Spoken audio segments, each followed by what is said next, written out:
The Broward Sheriff's Office is a big, complicated operation. It encompasses 5,600 employees. Nearly 1,600 of them are sworn deputies. Then there are more than 700 firefighters, more than 1,000 corrections officers, plus about 2,200 civilian support staff. A small army of people, and it certainly costs a lot to run. $963 million for this year. It is the largest part of the Broward County budget. At the top of the BSO chain of command is Sheriff Gregory Tony, appointed sheriff by the governor 13 months ago. He has made some key changes in department policies and staffing since he has been in charge. Sheriff, good morning. Great to have you. Good morning, Michael. Thank you for having me back. Yeah, well, we said we would do it, and here we're doing it. All right, so it's been 13 months. I think there's been a steep learning curve by all accounts. You have been moving up the curve. Give yourself a grade. How do you think you're doing? Gosh, I will tell you, if I start grading myself, I am destined for failure. What I would say is we, as an organization with the current command staff we have in place, have had an enormous amount of success in terms of changing the direction of the ship, safeguarding this community, introducing new policies, equipment, training, things that are essential so that we never again face what we face in Stoneman Douglas or at the airport. Right.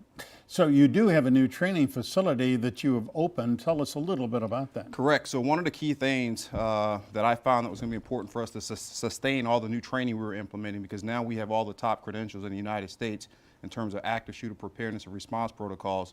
But in order for us to continue that type of annual training, not every 3 years, every 4 years, but annual training, we needed our training center. The agency's been around for 105 years, and this past December is the first time that we broke ground on what's roughly a 90,000 square foot facility. All of our different departments and units that you mentioned, from detention to fire rescue to law enforcement, will be housed and trained inside of this site location. Yeah, well, that is an advancement. Now tell us, what about the policy, the key policy that came under such huge criticism after the Stoneman Douglas massacre, which is a officer who arrives at a scene like that, a mass shooting, shall enter the property instead of may enter? I mean, have you changed that? Absolutely. Look, the policies are mandating that our deputies arrive on these scenes immediately and make entry. That's not just a policy aspect for the agency, but that is kind of the standard national protocol.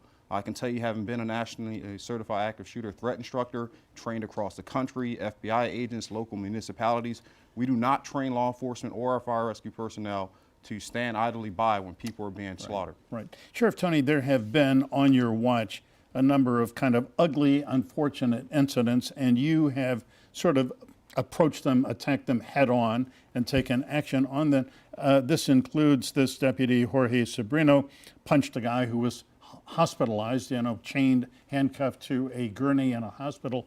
You fired him pretty quickly. Another 19-year-old deputy at the sheriff hit a handcuffed man being processed. The most high-profile incident, obviously, I think, was this Doran Roll, then a 15-year-old teenager in Tamarack, and a couple of officers. Well, first he was pepper sprayed, and then he was pushed, taken to the ground.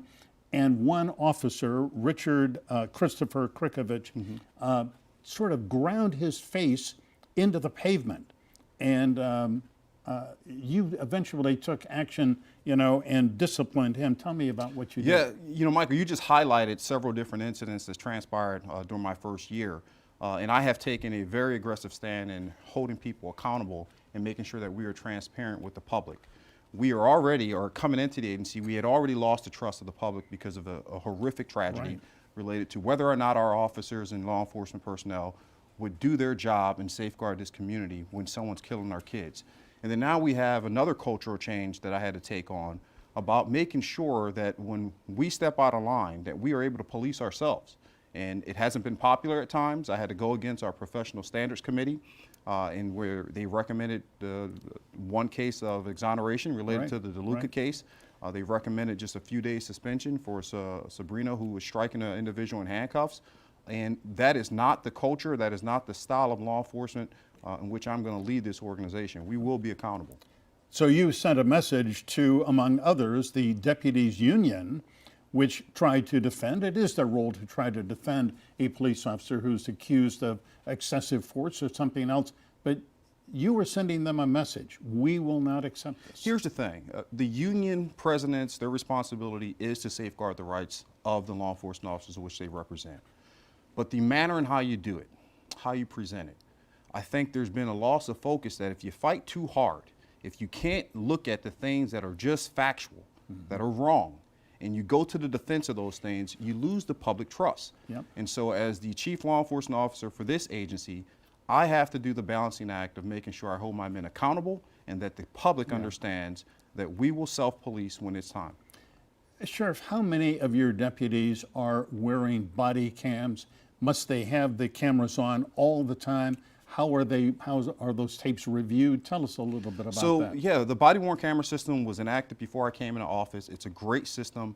It serves two purposes, right? It gives us an opportunity to examine every aspect that occurs in the field. So when our deputies go on the calls, we have policies in place that requires them to activate the camera system while they're investigating, while they're engaged with the community, and it gives us a full spectrum picture of what would occur from that time. When we look at this from an investigative standpoint, should there be a complaint that comes in, we pull all the video, not just of the deputy that may have the encounter, but in all the deputies surrounding the area. Yes, and it's been a beneficial tool. Yeah, well, and in addition to the body cam video, everybody's got a cell phone, and you can record video on cell phones. I happen to think that this is probably the biggest change in law enforcement, in our lifetime, is the fact that people who, some of whom are people of color, have complained about mistreatment. Now there is video that will either prove it or at least raise questions about it. And oftentimes with the cameras and the video that we're getting, it's always at the back end of an altercation, meaning the public shows up at the end of a traffic stop where perhaps a law enforcement officer had already pulled somebody out the ground and they're seeing the tail end of it. So it's a benefit to have our body-worn cameras that show the whole picture, that can supplement whatever videos that we get from the public.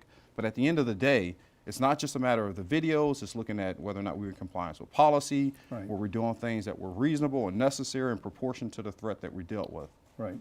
I want to ask you briefly about the Martin Luther King holiday, the so-called Ride Out, where a couple of hundred hooligans, in my view, get on the road, scare the heck out of people who are driving down the street. Now, your deputies this year, under your direction, were very proactive, but really after the fact. Do you need stronger laws to be able to go in when they arrive in town or they come out on their bikes? Listen, I agree with your sentiments. Every single year we have this event that takes place, an unsanctioned event that takes place, where the activities of these men and women riding these ATVs are putting our residents in harm's way. Right.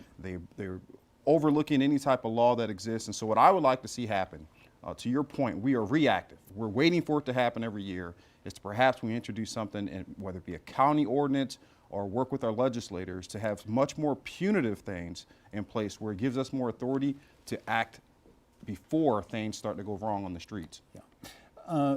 You are on the ballot for the August primary election. And look, frankly, we all know Broward is a predominantly Democratic county. So whoever wins the August primary is essentially going to be the sheriff of Broward County. Scott Israel, your predecessor, is running. Why should people vote for you? Michael, I think the voter base here in Broward County needs to be educated and understand the importance of this role not being a political role. It's an elected role. The public gets to choose. But what this agency has lacked for quite some time is a professional law enforcement officer who is focused on public safety. Was Israel too political? Absolutely. It was too political. And if you look at how the agency was managed, the public safety aspect came second. It can't work that way.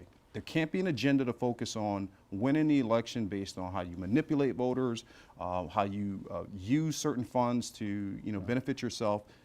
I came in this agency within a year and reallocated over $60 million, building out a real-time crime center, a training center, putting forth the best active shooter training protocols, building out an office of emergency management. You promoted a black woman to the highest rank in their department. And I'll share more about that because it wasn't a matter of just promoting the first African-American undersheriff, but for the first time in this agency's history, the entire command staff is comprised of BSO employees who have served this agency.